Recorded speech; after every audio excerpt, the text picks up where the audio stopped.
안녕하세요. 책 보는 여자 윤입니다.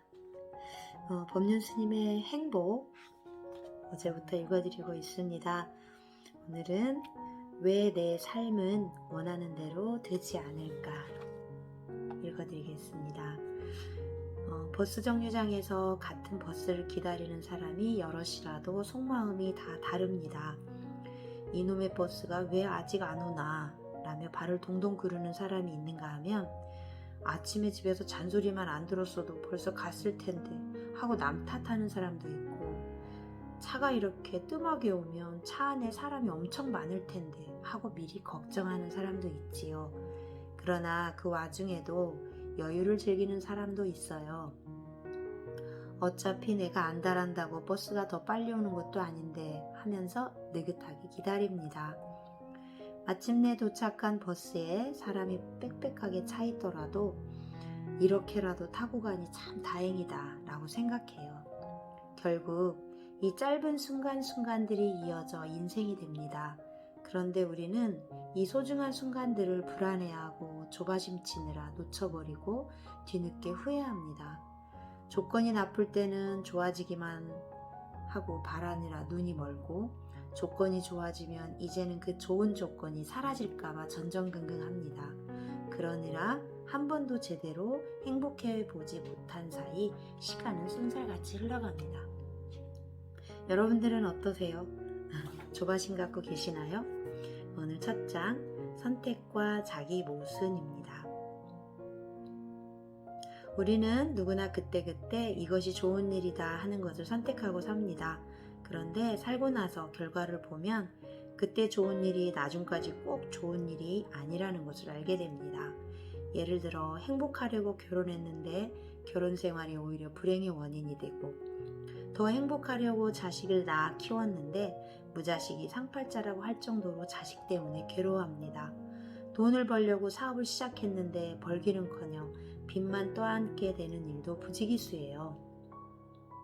이렇듯 의도와 결과가 맞지 않아 후회하고 괴로워하는 일이 많습니다. 그러다 보면 이런 의문이 들기도 합니다. 내가 정말 중심을 잡고 잘 살고 있나? 그냥 세상에 휩쓸려서 여기까지 온 건 아닌가? 과연 우리는 각자 자기 삶의 주인으로 잘 살고 있는 걸까요? 어떤 사람이 집도 버리고 재산도 버리고 명예도 버리고 애욕도 버리고 오로지 깨달음을 얻기 위해서 출가를 했어요. 근데 스님들과 몇 년 동안 살다가 이렇게 대중생활을 하면서는 도저히 깨달음을 얻지 못할 것 같다 생각한 거예요. 여러 스님들과 함께 살다 보면 밥도 짓고 이것저것 할 게 너무 많아서 수행할 시간이 부족하게 느껴진 거죠. 차라리 아무도 없는 산속에 들어가서 혼자 수행만 실컷 해야 되겠다. 이렇게 하고 산속으로 들어갔는데 대중생활을 할 때보다 오히려 일이 더 많아졌어요.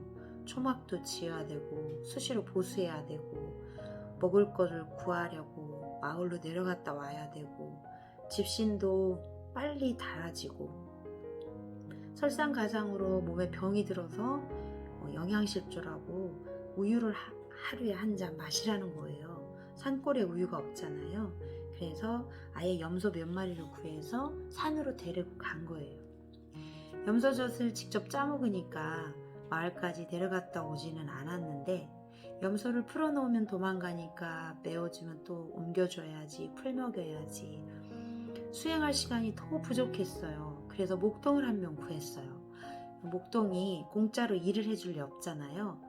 그래서 이제 목동이 먹을 음식과 목동에게 줄 수고비까지 마련해야 하니까 더 시간이 없어진 거예요. 이러느니 차라리 결혼을 하는 게 낫겠다. 이렇게 방법을 바꾼 거죠. 그래서 결혼했더니 목동에게 인건비 줄 일도 없고 살림도 대신해주는 사람이 있어서 참 좋다고 생각했는데, 정말로 수행만 전념하면 된다고 생각했는데 아이가 생긴 거예요.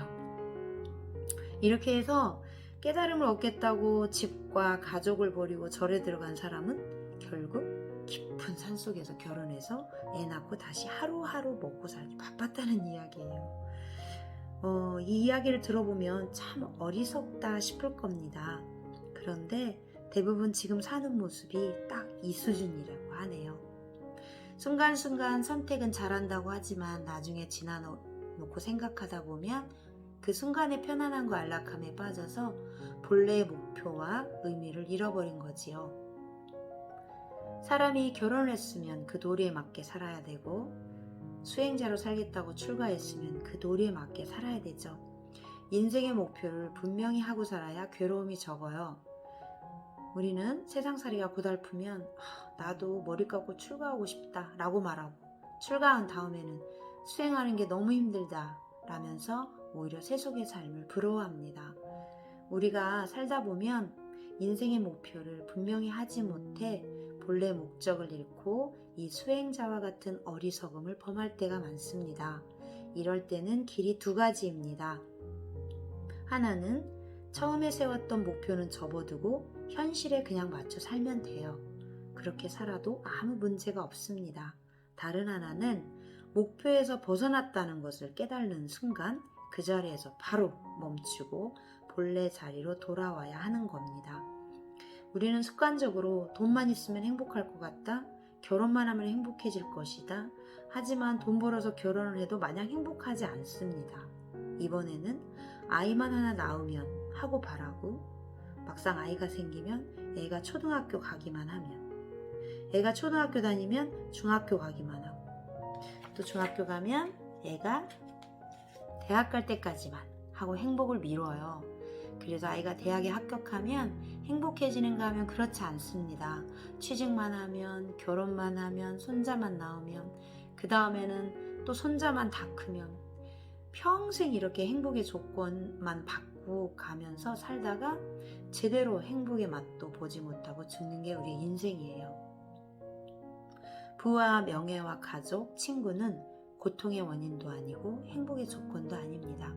우리가 어떤 때는 그것 때문에 행복했다가 했다가 또 어떤 때는 그것 때문에 괴롭다고 하는 거예요. 이렇게 오락가락해서는 괴로움에서 결코 벗어날 수 없습니다. 현재의 자기 삶을 긍정적으로 받아들이면 삶이 자유롭고 행복해집니다.